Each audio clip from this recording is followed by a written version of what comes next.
السلام عليكم. النهارده سادس يوم رمضان ونحاول نخلع القفص ده، الحديد ده بقاله فترة محطوط، والحاجات اللي فوق دي والحاجات اللي فوق بقالها سنة، أكتر كمان من سنة، ما اتشالتش ولا اتنضفت ولا اتعمل فيها أي حاجة خالص.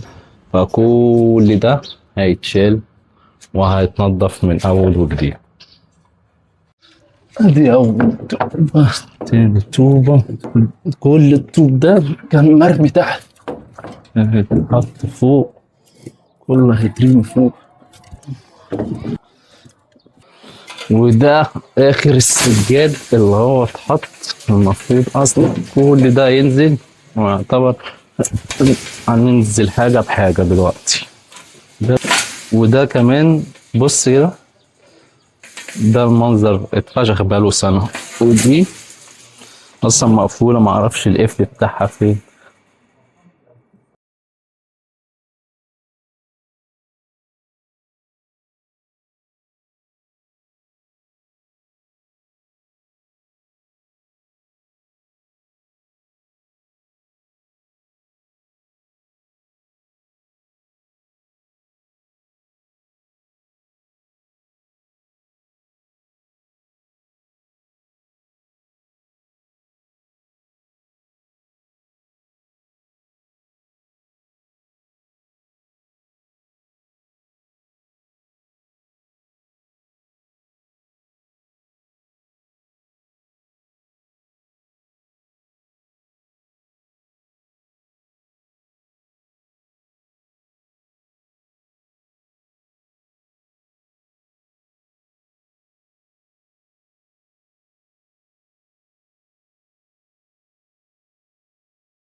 وده كان اخر تنظيف الروف، كل حاجة نطفت.